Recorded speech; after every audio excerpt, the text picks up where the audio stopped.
الشيطان الرجيم بسم الله الرحمن الرحيم الحمد لله الذي خلق السماوات والأرض وجعل الظلمات والنور ثم الذين كفروا بربهم يعدلون هو الذي خلقكم من طين ثم قضى أجلا وأجل مسمى عنده ثم أنتم تمطرون وهو الله في السماوات وفي الأرض يعلم سركم وجهركم ويعلم ما تكسبون وما تأتيهم من آية من آيات ربهم إلا كانوا عنها معرضين فقد كذبوا بالحق لما جاءهم فسوف يأتيهم أنباء ما كانوا به يستهزئون ألم يروا كم أهلكنا من قبلهم من قرن مكناهم في الأرض ما لم نمكن لكم وأرسلنا السماء عليهم مدرارا وجعلنا الأنهار تجري من تحتهم فأهلكناهم بذنوبهم وأنشأنا من بعدهم قرنا آخرين صدق الله مولانا العظيم. سورۃ الانعام یہ مکی سورت ہے۔ انعام نام کی جمع ہے، نوم کہا جاتا ہے مویشیوں کو۔ اس میں چونکہ آگے جا کر مویشیوں کا بیان ہے جو کفار بتوں کے نام پر وقف کرتے تھے، اس لیے اس کو سورۃ الانعام کہتے ہیں۔ اس سے پہلے جتنی صورتیں گزری ہیں وہ سب مدنی صورتیں۔ مدنی اور مکی صورتوں میں ایک بہت بڑا فرق ہے کہ مکی صورتوں میں اصول دین کا بیان ہے اور مدنی صورتوں میں فروع دین کا بیان ہے، احکام کا بیان۔ اگرچہ اصول دین بھی بیان ہوتے ہیں لیکن اصل موضوع جو ہے مدنی صورتوں کا وہ احکام ہے، دین کی فروعات ہے۔ اور مکی صورتیں جو ہے ان اصول دین کو بیان کرتی ہیں، عقائد کو بیان کرتی ہیں۔ اصول دین میں تین اہم اصول ہے۔ سب سے پہلے توحید ہے، پھر رسالت ہے، پھر قیامت ہے۔ یہ تین اصول دین، تمام عقائد انہی کے ارد گرد گھومتے ہیں۔ تو اس صورت میں بھی توحید کا اس بات ہے، رسالت کا اس بات ہے، قیامت کا اس بات ہے، اور اس کے درمیان ان جو شبہات ہیں کفار کے، مشرکین کے، ان کفار کے شبہات کا تذکرہ اور ان کا رد ہے، شرک کا رد ہے۔ توحید آئے گی تو شرک کا رد ہوگا، رسالت آئے گی تو رسالت پر جو اعتراضات کرتے تھے ان کا رد ہوگا، قیامت آئے گی تو قیامت کا جو استبعاد سمجھتے تھے کہ کیسے قیامت آئے گی، ہم کیسے دوبارہ زندہ ہوں گے، ان شبہات کو دور کیا جائے گا۔ اور پھر اس کے ساتھ ساتھ وہ قومیں جنہوں نے شرک کیا، جنہوں نے رسالت کا انکار کیا، پیغمبروں کو جھٹلایا اور جنہوں نے قیامت کا انکار کیا، ان قوموں کا کیا انجام ہوا، بیان فرمائیں گے کہ ان کا کیا انجام ہوا۔ تو اللہ تعالیٰ نے اس سورت کو، یہ ان 5 صورتوں میں سے ہیں جو الحمدللہ سے شروع ہوئی ہیں۔ 5 صورتیں ہیں جو اللہ نے جن کا الحمدللہ، جس میں سورہ فاتحہ سب سے پہلے الحمدللہ وہ عام نعمتوں پر اس تحمید ہے، اور باقی جو تحمید ہے سورہ ان میں تحمید خاص چیزوں پر ہے۔ تو اللہ تعالیٰ فرماتے الحمدللہ الذی، یہ سب سے پہلے اللہ تعالیٰ توحید کے دلائل دے رہے ہیں، صانع کے ثبوت پر کہ زمین آسمان کا بنانے والا کوئی ہے، صانع ہے، اللہ کی ذات ہے۔ الحمدللہ، تمام تعریف اللہ کے لیے ہے، الذی خلق السماوات والارض، جس نے پیدا کیا آسمانوں کو اور زمین کو۔ خلق السماوات، 7 آسمان، زمینیں بھی 7 ہیں، لیکن چونکہ زمینیں جڑی ہوئی ہیں اس لیے اس کے لیے الارض مفرد استعمال کیا ہے۔ وجعل الظلمات والنور، اور اس نے اندھیریاں اور تاریکیاں بھی بنائی اور نور بھی بنایا۔ تاریک، ظلمتیں بھی انہی کی، اس کی طرف، وہ اس کا خالق بھی وہ ہے اور روشنیوں کے خالق بھی وہ ہے۔ اس سے مجوسیوں پر رد کیا ہے۔ یہ جو مجوسی ہے جو آگ کو پوجتے ہیں، وہ کہتے تھے 2 خدا ہیں، ایک یزدان ہے، یہ خیر کا خدا ہے، روشنی کا خدا ہے، ایک اہرمن ہے، یہ شر کیوں کا خدا ہے۔ اللہ فرماتے نہیں، جعل الظلمات والنور، ظلمات اور نور بھی اللہ ہی نے بنائے۔ اب زمین آسمان کا پیدا کرنا، اندھیرے اجالے کو پیدا کرنا، دلیل اس بات کی کہ اس کا کچھ یہ اللہ تعالیٰ کا وجود ہے، یا خود نہیں بن گئے اتنے بڑے بڑے نور میں چاند سورج، یہ وہ پورا در ہے۔ آسمانی نظام، زمینی نظام،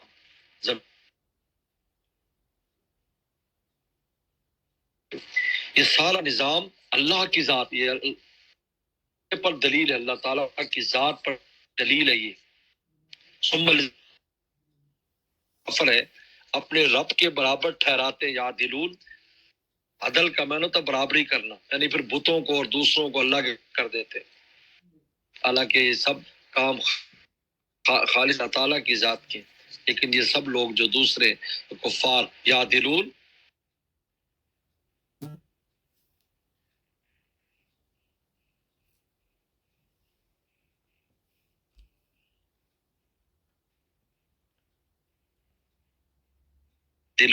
یعدلون عن ربہم،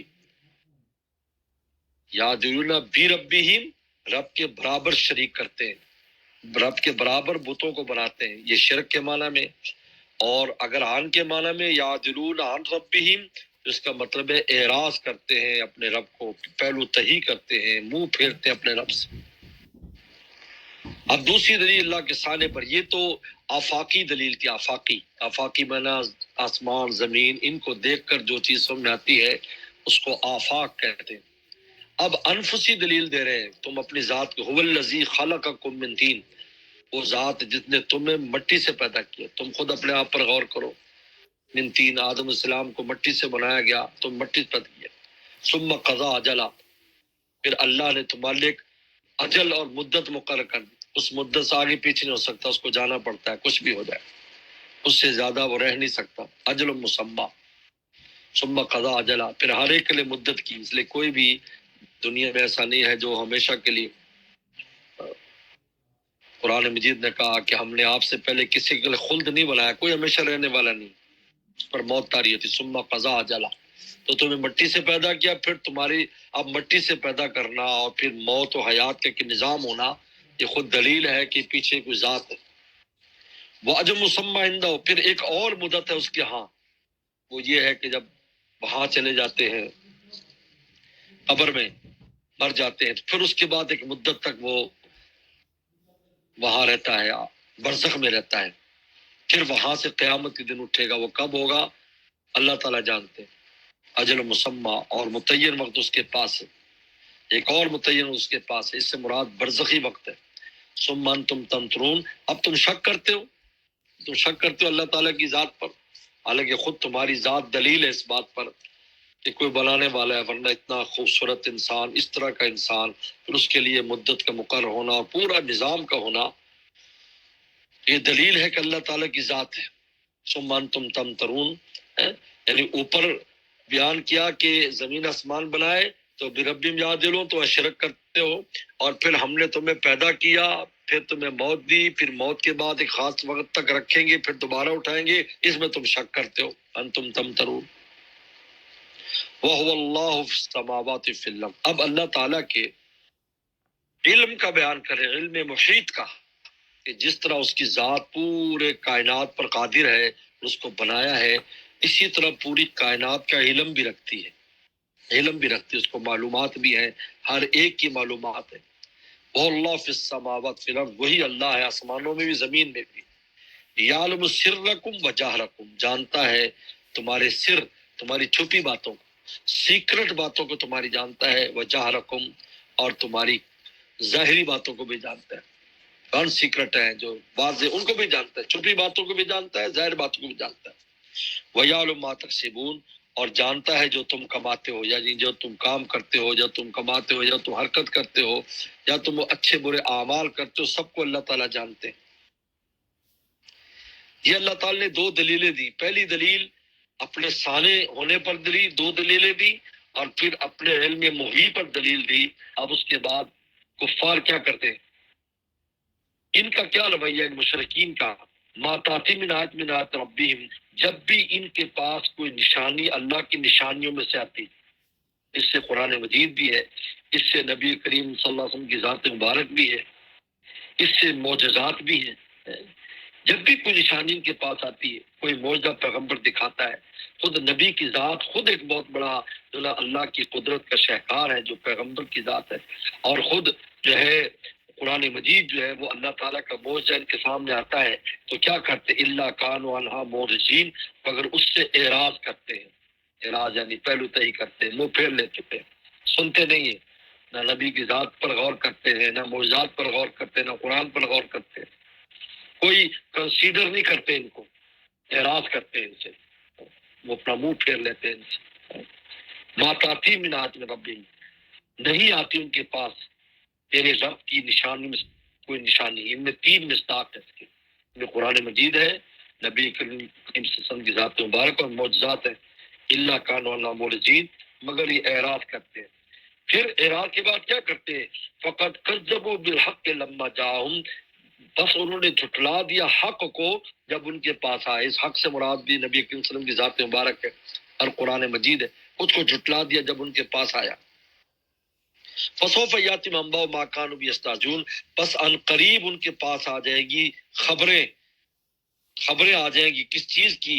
ما کانوا یستعجلون، جس کا وہ مذاق اڑاتے تھے، جس کا وہ مذاق، یستعجلون، جس پر وہ ہنستے تھے، وہ ان کی خبر آ جائے گی، یعنی انجام سامنے آ جائے گا کہ جو ہنسی مذاق جس کو سمجھتے تھے وہ حقیقت ہو گیا، جس کو سمجھتے تھے یہ پیغمبر ویسے کہتے اور نبی کی مذاق اڑاتے تھے، تو وہ مذاق حقیقت ہو جائے گا اور عذاب الہی مبتلا ہو جائے گا۔ وہی ہوا کہ مشرکین اتنا رسول اللہ صلی اللہ علیہ وسلم مذاق اڑاتے تھے، اور پھر بدر آیا، اور بدر کے اندر سارے بڑے بڑے سردار یکدم مارے گئے، یکدم مارے گئے، اور آپ علیہ السلام نے فرما دیا، اے مدینہ والو، مکہ نے اپنے جگر کے ٹکڑے تمہارے سامنے ڈال دیں، ان میں سے کوئی بچ جائے۔ امام رازی نے یہاں بڑے عجیب بات لکھی ہے، کہتے کفر کے تین درجے ہیں۔ پہلا درجہ اعراض عن الحق ہے، اللہ کانوا معرضین، یہ کفر کا پہلا درجہ ہے، اعراض الحق، حق سے اعراض کرنا۔ اور کفر کا دوسرا درجہ ہے تکذیب حق، حق کو جھٹلانا، کذبوا بالحق، انکار کر دے۔ ایک تو ہے منہ پھیر لیا، نہ ہاں کی نہ کی، اور دوسرا یہ کہ جھٹلا دیا، صاف کہہ دیا ہم نہیں مانتے، آپ غلط ہے، جو بھی ہے۔ اور تیسرا سب سے بدترین کفر کا درجہ ہے مذاق اڑانا، تمسخر کرنا، یہ اور یستعجلون۔ تو تینوں درجے ان قریش مکہ میں تینوں درجے پر ہے۔ رسول اللہ سے اعراض بھی کیا، جھٹلایا بھی، اور آپ کا مذاق بھی اڑایا۔ اب اللہ تعالیٰ انجام فرماتے ہیں کہ تم پہلوں کا انجام دیکھ لو، تم سے پہلے بھی لوگ تھے، قوم سبا تم سے پہلے تھی، زیادہ مضبوط تھی، مالدار تھی، اور وہاں پر جتنی فراوانی تھی اور اتنی ہر سبزی اور گرینری تھی اور اتنے وہاں پر مال و دولت تھی۔ عاد و سمود کو دیکھ لو، وہ تم سے زیادہ طاقتور تھے، تم سے زیادہ مالدار تھے۔ ان تمام قوموں کو دیکھ لو، کہ قوم تبا کو دیکھ لو، ان تمام قوموں کو دیکھ لو، ان کا انجام کیا ہوا جب نبیوں کو چھٹلایا۔ علم یراؤ کا وہ دیکھتے نہیں، کم اہلکنا من قبل من قرن، کہ ہم نے ان سے پہلے کتنے قرن اور کتنی قوموں کو تباہ کر دیا۔ مکناہم فی الارض، جن کو ہم نے زمین میں خوب جمایا تھا، مکنہ خوب جمایا تھا، بہت ان کو مضبوط رکھا ہم نے زمین میں. معلوم نمکن لکم، ایسا تو ہم نے تمہیں بھی نہیں جمایا، ایسا تو تم بھی ہم نے مضبوط نہیں کیا جتنا ان کو مضبوط کیا. جسم کے اعتبار سے بھی مضبوط تھے، اپنے رہنے سہنے کے اعتبار سے مضبوط تھے، اپنی جو ہے نا قوت اور کے اعتبار سے اور مال و دولت کے اعتبار سے یہ ساری مضبوطی حاصل تھی. بہت پاورفل تھے، باڈی وائز بھی پاورفل تھے، اور مال و ارنی کے اعتبار سے پاورفل تھے، اور اپنی بلڈنگز کے اعتبار سے پہاڑوں میں جو ہے نا وہ سوراخ کر کے رہا کرتے تھے. ہم نے ان کو ہلاک کر دیا. مکنا فی الارض، ہم نے ان کو جمایا زمین میں، جیسا ہم نے تمہیں نہیں جمایا. ورسلنا السماء علیہم مدرارا، اور ہم نے بھیجا ان پر آسمان کو مدرارا، مسلسل برسنے والا. مدرارا کہتے مسلسل جو موسلادھار کنٹینیوسلی جو ریننگ ہوتی ہے اس کو مدرارا کہتے ہیں. ارسلنا السماء، ہم نے بھیجا آسمان، یعنی بادلوں کو بھیجا. یعنی ہر وقت بارشیں ہوتی تھی جس کی وجہ سے وہاں پر کوئی قحط نہیں ہوتا تھا، سرسبزی ہوتی تھی ہر جگہ پر، جو ہے وہ زمین کے خزانے نکلتے تھے، سرسب باغات ہوتے تھے، کھیتیاں ہوتی تھیں، گھاس پھوس ہوتا تھا، جانور بھی تکڑے تھے، انسان بھی تکڑے تھے. وَجَلَّ الْأَنْهَارَ تَجْرِي مِنْ تَحْتِهِمْ، اور ہم نے بنایا نہروں کو ان کے نیچے بہتی تھی، یعنی ان کے درختوں کے نیچے نہریں تھی، جگہ جگہ نہریں چل رہی ہیں، پورا ہر طرف پانی، ہر طرف سبزی، ہر طرف، یعنی دیکھنے کے اعتبار سے، ویو کے اعتبار سے بہت بہترین اور خوبصورت، اور پیداوار کے اعتبار سے بھی بہترین، اور مال و دولت کے اعتبار سے ہر اعتبار سے ہم نے ان کو جن نعمتیں دی تھی. لیکن فَأَهْلَكْنَاهُمْ بِذُنُوبِهِمْ، ہم نے ان کو ہلاک کر دیا ان کے گناہوں کی وجہ سے. سب ختم. قوم سبا کا کیسے آتا ہے؟ جنتین، دو باغ، دائیں بائیں باغ، چلتے تھے لوگ نیچے باغوں کے، پھل کھاتے تھے، لیکن نہ شکری کی تو اللہ تعالی نے سیل عارم بھیجا، ایسا سیلاب بھیجا، تباہ کر دیا. عاد و سمود تباہ ہو گئے، قوم تبا تباہ ہو گئی، کتنے بڑی بڑی قومیں تباہ کر دی. دونوں اہلکنام بذنوب وانشانا بعد مقرن آخرین، اور ہم نے پیدا کیا ان کے بعد قرن آخرین اور لوگوں کو، اور ان کی جگہ اور لوگ آ گئے، وہ سب ختم کر دیا، ان لوگوں کو بھی ختم کر دیا، نعمتیں بھی ساری واپس لے لی، وہی اجاڑ جگہ بن گئی، پھر وہاں پر دوسری قوموں کا اللہ ملا کر بسا دیا. تو یہ اللہ تعالیٰ نے اپنی قدرت کو بیان کر کے، توحید کو بیان کر کے، توحید کے منکرین کے انجام کو بھی بیان کیا ہے، اور کفر کے درجات بیان کیے کہ اس کفر کے سارے درجے ان مشرکین مکہ میں پائے جاتے ہیں. اعراض الحق بھی پایا جاتا ہے، تکذیب حق بھی پایا جاتا ہے، استہزاء حق بھی پایا جاتا ہے، سارے. تو لہٰذا ان کا بھی انجام ایسے ہوگا جیسے پہلی قوموں کا انجام ہوا. اور وہی آپ دیکھ لیں کہ 10 سال کی مختصر مدت میں اللہ تعالیٰ نے ان تمام کا ایسا انجام کیا. یہ سب ایسے جو قریش سردار بڑے بڑے وہ تھے، سب دنیا سے فنا ہو گئے، اور اسلام پھریرا جو ہے وہ 8 جنا ہجری کو اللہ تعالی.